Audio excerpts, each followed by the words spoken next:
Hi friends, എല്ലാവർക്കും രാജീസ് കിച്ചണിൻ്റെ മറ്റൊരു വീഡിയോയിലേക്ക് സ്വാഗതം. ഇന്ന് നാം ഇവിടെ ഉണ്ടാക്കാൻ പോകുന്നത് ഒരു ഹെൽത്തി ദോശയാട്ടോ.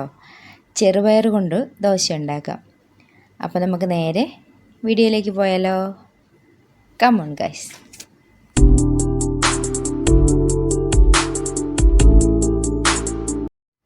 അപ്പോൾ ഞാൻ ചെറുപയർ വെള്ളത്തിലിട്ട് കുതിർത്ത് വെച്ചിട്ടുണ്ടായിരുന്നു.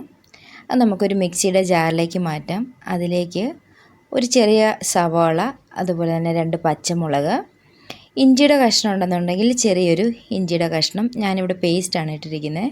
അതുപോലെ ചെറിയൊരു എരിവിന് വേണ്ടിയിട്ട് 2 വറ്റൽമുളക്. ഇതെല്ലാം കൂടി നമുക്ക് നല്ലവണ്ണം ഒന്ന് അരച്ചെടുക്കാം. ഇതുണ്ട്, ഈ ഒരു കൺസിസ്റ്റൻസിയിൽ നമുക്ക് കിട്ടണം. അപ്പം ഇതിനകത്തേക്ക് ആവശ്യത്തിനുള്ള ഉപ്പ് കൂടി നമുക്ക് ചേർത്ത് കൊടുക്കാം. ഇത് നമുക്ക് അരച്ച് പൊങ്ങാൻ വേണ്ടി വെയിറ്റ് ചെയ്യുമോ അങ്ങനെയൊന്നുമില്ല കേട്ടോ. അരച്ച പാടെ നമുക്ക് ഉണ്ടാക്കിയെടുക്കാം. പിന്നെ വലിയ ടേസ്റ്റൊക്കെ വേണമെന്നുള്ളവരൊന്നും ഇതുണ്ടാക്കരുത്. പിന്നെ നമുക്കൊരു ഡിന്നറിനൊക്കെ അത്യാവശ്യം ഡയറ്റിംഗ് ഒക്കെ ചെയ്യുന്നവർക്ക് ഒരു ഹെൽത്തി ആയിട്ടുള്ള ദോശ അങ്ങനെ ഉദ്ദേശിച്ചുണ്ടാക്കിയാൽ മതി. അപ്പം ഞാൻ അത് അരച്ചെടുത്ത് നമുക്ക് ദോശ ചൂടാം. നല്ല ഒരു പാനെടുപ്പിൽ വെച്ചിട്ട് നമുക്ക് ദോശ ചുട്ടെടുക്കാം കേട്ടോ. വേഗത്തിൽ തന്നെ നമുക്ക് ചുട്ടെടുക്കാൻ പറ്റും. എനിക്കിതിൻ്റെ ടേസ്റ്റ് ഇഷ്ടപ്പെട്ടൊന്നുമില്ല കേട്ടോ, ഞാൻ ആദ്യമായിട്ട് ഉണ്ടാക്കുകയാണ്. പക്ഷേ കുഴപ്പമില്ല. അപ്പോൾ ഇതിൻ്റെ ഗുണങ്ങളെക്കുറിച്ച് നമ്മൾ മനസ്സിലാക്കി കഴിഞ്ഞാൽ ചെറുപയർ നമുക്ക് ദോശ ഉണ്ടാക്കി കഴിക്കും. അപ്പം അങ്ങനെ ഉണ്ടാക്കി കഴിച്ച കേട്ടോ. അപ്പോൾ ഈസി ആയിരുന്നു ഉണ്ടാക്കാൻ.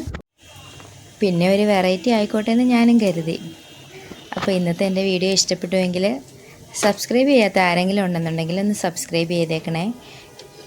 അതുപോലെ അതിനടുത്തുള്ള ബെല്ലൈക്കൺ കൂടി ഒന്ന് അമർത്തി ഓൾ എന്ന ഓപ്ഷൻ കൂടി കൊടുത്തു കഴിഞ്ഞാൽ ഞാനിടുന്ന വീഡിയോസ് എല്ലാം തന്നെ പെട്ടെന്ന് നിങ്ങൾക്ക് നോട്ടിഫിക്കേഷൻ ലഭിക്കുന്നതായിരിക്കും. അപ്പോൾ ഇന്നത്തെ എൻ്റെ കുട്ടി വീഡിയോ ഇഷ്ടപ്പെട്ടു എന്ന് വിശ്വസിക്കുന്നു. മറ്റൊരു വീഡിയോ ആയിട്ട് വരും വരേക്കും എല്ലാവർക്കും താങ്ക്സ് ഫോർ വാച്ചിങ്. ടാറ്റാ.